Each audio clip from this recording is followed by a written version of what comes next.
Good afternoon, Facebook family and YouTube subscribers. Today is Tuesday. I think it's the 20-something. I don't know. What is today's date? It is Tuesday, August the 26th, 2014. It's a beautiful day. I'm outside sitting on my deck.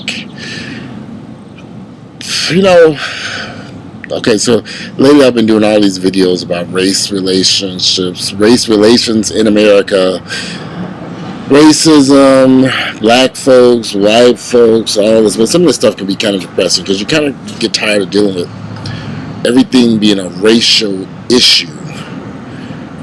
I don't think we can run from race-related issues in our country. It's just part of the American melting pot. It's just something that's always been there since this country was first built. But lately I've noticed so many of my friends and acquaintances who are angry because they claim they can't find work, they can't find a job, they can't find opportunities. They just don't. The American dream is just has bypassed them, so to speak. Some of these people are my family members, some of them are friends, the people I know. A lot of them are college educated. But when I look at them, I see something immediately.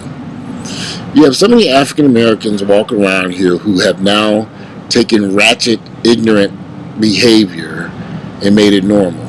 Tattoos all over the neck. Some have it on their face, all up and down the arms.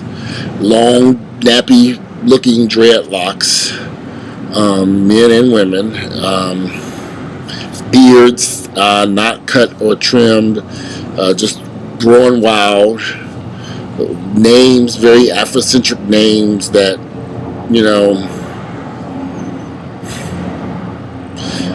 I guess I grew up under the principle when in Rome, act like the Romans. So if you're an American citizen, you kind of need to fit in like the rest of the American citizens. If you're walking around with tattoos all over your body, your neck, an arm, nothing wrong with a tattoo, but when you have visible tattoos that you cannot hide because they're on your neck, your arm, your face, your head, what do you expect?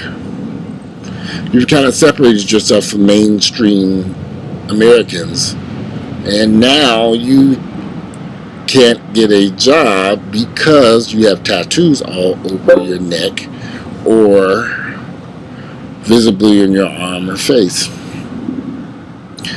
I think anytime you have anybody a man with long dreadlocks, it might be more difficult for that individual. Now, I'm on the outside looking in. As you can see, I don't have no hair at all. But if you have long dreadlocks, it might be a little bit more difficult for you to find employment if your boss or employer does not like men with long hair. Come here, Daddy. Hey! Quiet. Lord, as soon as I would start this video, here she goes barking. I'm sitting on the couch. Quiet, baby. Hold on a second. Come on, sit out there. Come here, Vegas. Get in there.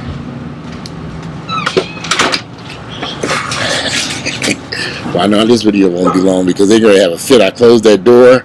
They're about to go riot and be upset. Yeah, but if you got long dreadlocks, tattoos, certain Afrocentric sounding names, I don't know if that's the best way to proceed forward unless you want to be, like myself, self-employed. But if you're employed looking to work for someone else, I think you might have to fit into a more,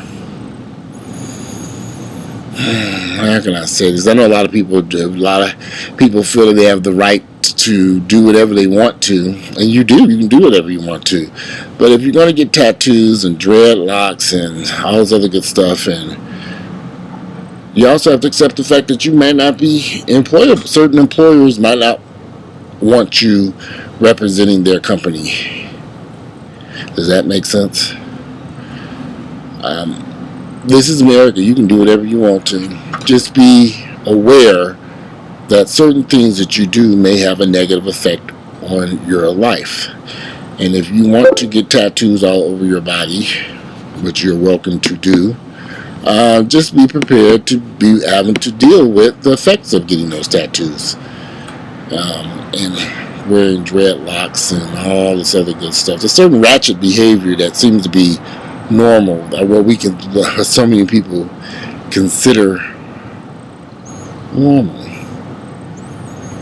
Now, I never forget in the 60s and the 70s when white guys were getting long hair, I guess the hippies in the 60s, and there was this big controversy over white men having long hair, and a lot of employers didn't want these guys on their jobs with this long hair, and eventually that was a style that went away, and white men are now wearing shorter hairstyles. I mean, that was 40-something years ago. So now we have the same issue again with African American men with long dreadlocks. Now, is this a race-related issue? Not in my eyes. It is a hairstyle that some people are just deeming too long. The hair locks are just too long and unkept, and so a lot of employers don't like them. And then you might have some employers who don't have a problem with dreadlocks if you can find somebody who doesn't. I mean, the bottom line is if you decide that you're going to grow dreads, just be prepared that not everybody's going to want you working for them and representing them with dreadlocks, and I understand it. I mean, it has nothing to do with race. It's just a hairstyle that, I don't know. But again, these are just my opinions. But we've it seems in 2014 there's just a lot of ratchet behavior in our communities, particularly in the black community, that needs to be dealt with and looked at and changed for the better. But again, that's just my opinion. I'm going to keep this video short. Like I said, I look forward to reading your comments about what I discussed today, the ratchet behavior that we've normalized in the black community. The dreadlocks, the tattoos, this whole, the Afrocentric names that nobody can pronounce, not even me. Doesn't make sense. Anyway, but I'm out. If you like my videos, please click like, share them with family members and friends, and I look forward to reading your comments. And I'm out of here. Enjoy your Tuesday.